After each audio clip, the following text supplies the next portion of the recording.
Hi guys. I just had some time this morning just to catch up on everything that's been happening over the last day or so, and I just watched the departure honors for President Duterte. I was blown away by the support and courtesy that President Marcos has shown to President Duterte. You could see there was that friendship there was that love, when he was waving him goodbye, when he was treating him with respect. But also you could see President Marcos was actually crying. He was wiping his eyes with a tissue. I'm sorry, very emotional. And you could see that as the army were thanking President Duterte and showing him that respect, and also you could see that the president was shaking hands with all the cabinet members as well, including Secretary Martin Andanar, and you could see there was a particular warmth there and an extended handshake, which was also so lovely to see. But you could see that the army, the military, you can see how much they love President Duterte as well. You can see the respect that they have for him. And, when he finally shook hands with all the cabinet members, but also, he this wasn't how this video was meant to be. I'm sorry. When you saw President Duterte, I can't do this. When you saw President Duterte shaking hands with everybody, and you could see that love, and you could see that respect, and you could see, I'm sorry about this, but it's an end of an era. I haven't watched this before. I was working yesterday, so I wasn't able to watch this video. But having watched it now, when you see President Duterte going in the car and everyone waving goodbye to him, including President Marcos, on the one hand, that the Philippines is going to be very safe through President Marcos as well. And, President Duterte has steered the ship and navigated the ship through incredibly difficult waters, especially during the COVID-19 pandemic. But President Marcos has given him that respect and given him that credit and appreciated what he's done. He said he's not going to change anything. There are going to be no changes in terms of infrastructure. It's not the fact that Marcos is going to suddenly stop what President Duterte's been doing. No, he thanks him for that. He credits him for that. He appreciates that President Duterte had to take some difficult decisions during the COVID pandemic. And President Marcos has a lot of respect for that. Despite all of the bashers, despite all of the people who were saying that President Duterte didn't support Marcos and all this kind of stuff, despite all that controversy, President Duterte has made it very clear before that he hasn't endorsed any presidential candidate. He remained neutral. And I believe this was an incredible strategy. I believe this was exactly the right thing to do. Had he have supported President Marcos and said clearly that he supported him, I think that would have been biased, and I think the international press would have jumped all over that. And I believe that when Duterte did what he did in terms of not supporting him, I think that was exactly the right decision. I think both of them have handled themselves incredibly well. But when you see that final step of President Duterte, getting into his car, and then you saw him board the plane as a private citizen to Davao, this is truly the end of an era. I have to say, I'm sorry to have got so emotional earlier on, but, I have to say that the impact that President Rodrigo Duterte has had on my life has been truly overwhelming for the last 6 years. I remember during the first couple of years of his presidency, where I would wake up in the middle of the night to share news or to share photos. I'd like to thank my dear friend earnest. He's always posting all of these updates in the various presidential groups. And, many of us, including some of the other bloggers, were sharing photos, sharing news about what the president was doing, keeping up to date, sharing that information. I was even on holiday. I remember I was on holiday in the Philippines, and I was constantly checking my phone, making sure that I'd shared the daily updates, the news that people wanted to hear. There was so much happiness, so much excitement, and so much interest during the time of President Duterte. So many people wanted to hear what he was up to. I remember the times where he'd visited the shopping malls, and there was much excitement over that. I also remember the photo where Senator Bongo and President Duterte, I think they're in Hong Kong, and I think they're in a mall, and I remember there was some models, these dummies, if you like, and they're wearing yellow, and I believe the both of them posed for a photo next door to that. That was an amusing moment. And then, of course, you saw the president being very humble, eating just a small kind of food, rice and fish, and nothing extravagant. I remember when I was actually invited to the palace as well to meet the president, you could see that there weren't any airs and graces. The fact is, there weren't any elaborate multi-million pound events or any very, very expensive dinners or anything like that. You could see that the president was a humble man, a humble leader. And you could see that he genuinely cared about the Filipino people. And I'm 100%, 1,000% sure that this care will continue through the 17th president of the Republic of the Philippines, Bongbong Marcos.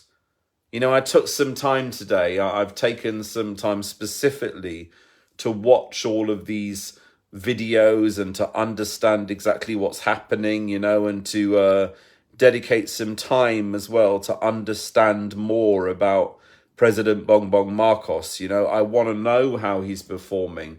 I want to know what his ambitions are, what his intentions are. I think it's my responsibility to find out as somebody who cares greatly for the Philippines and the Filipino people. I'd like to thank everybody for watching this. And of course, I'd like to send my love, my love to President Duterte and his family, to Inday Sara Duterte, to the entire Duterte family. I didn't, this video wasn't intending to be this way. But, this is genuinely from the bottom of my heart. President Duterte, I will miss you. I will miss you very much. I will miss you being the leader of the Philippines. I'll miss seeing your videos and hearing about your activities. And I'd like to thank you for everything you've done for the Philippines. I'd like to thank you for everything you've done for the Filipino people. Despite the pandemic, despite the difficulties, despite the accusations from people about you needing to borrow money for the good of the country. Money doesn't just grow on trees. You did what you had to do. You held the reins, you held the fort, and you did what you had to do for the Filipino people. And those bashers, you could all go to hell. Those bashers of President Duterte, who are complaining about the loans, complaining about the money. What was the president supposed to do? Let the Filipino people starve? The president did what he had to do to improve the lives of the Filipino people. And I am very grateful. I bow down my head and I pay you so much respect, Mr. President. I thank you. I thank you for what you've done for the country. I thank you for what you've done for the Filipino people, including my own family.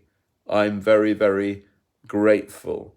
I'm grateful for your love for the country, your support for the country, your service, despite your advancing age, despite, as you've said many times, you've had various health problems, but you've still continued. You're still been there. You're the backbone of the Philippines. You stood strong. You know, you served the Filipino people.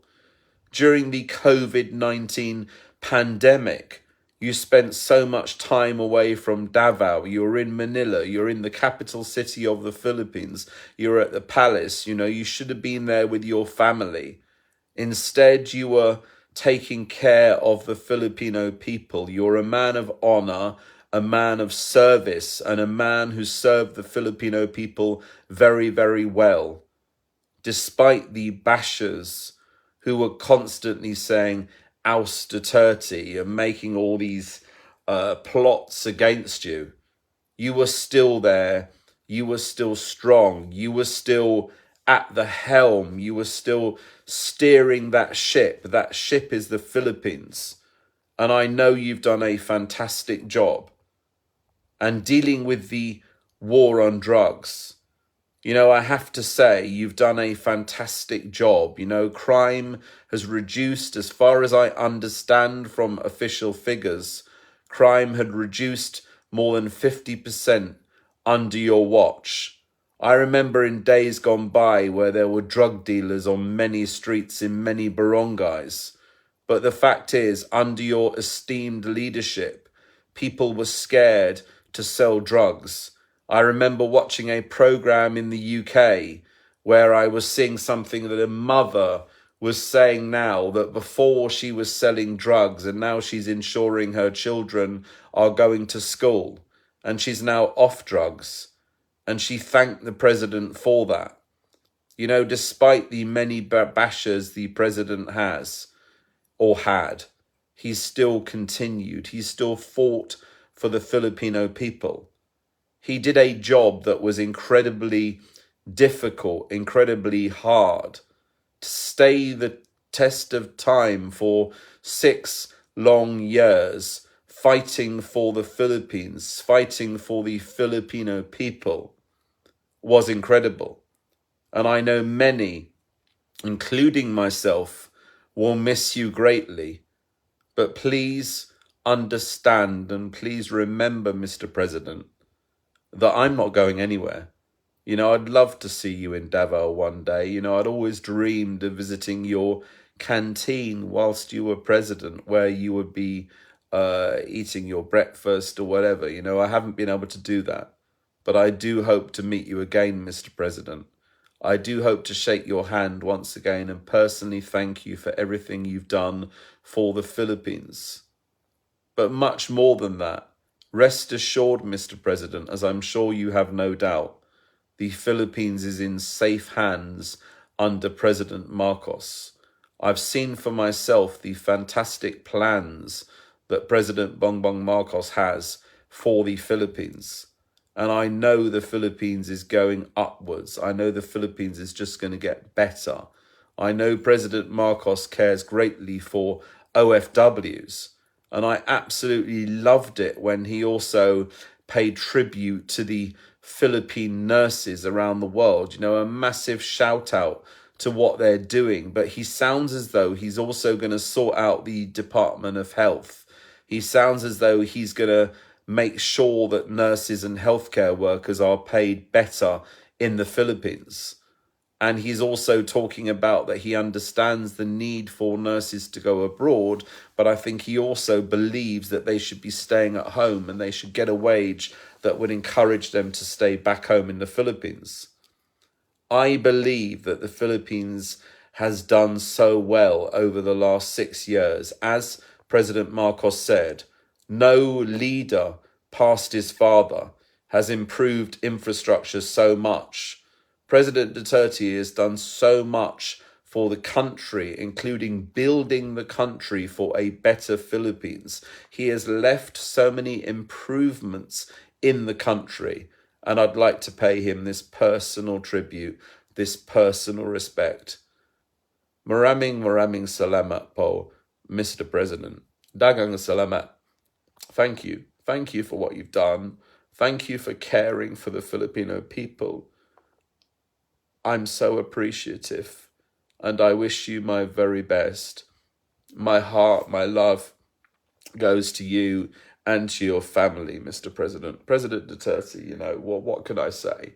You know, you are incredible, and you've touched my heart, and you've become a big part of my life over the last 6 years, a major part of my life. You know, I've met so many wonderful people. I've had the pleasure of meeting Secretary Martin Andanar, Mam Pebbles Duque, you know, many people from the Cabinet Office, Senator Bongo, and many of your team. And they've all shown me such love and you know, such respect, and I'm most grateful for that. You know, you have my absolute loyalty, Mr. President. But much more than that, you know, I consider you to be a friend. You know, when you shook my hand and you wished my family a happy Christmas, you know, that meant so much to me. I will never forget that moment. And of course, during your presidency, I had the absolute pleasure of meeting the team from UKDDS and Mo Wicks. She's also become a big part of my life, and like me, she also got to meet you as well. And then let's not forget the House of Hope, you know, your advocacy in Davao, you know, the work that you've put into that, the work that so many people have put into that, and your love for the people, you know, the children with cancer, your support of them, your love for them means so much. You are a president who will leave a massive legacy in the lives of so many, including myself. It's been an absolute honor to meet you, and I hope to meet you again one day. In the meantime, thank you so much, Mr. President. Dagang salamat, mabuhay Philippines, and may you live for 1,000 years. Thank you.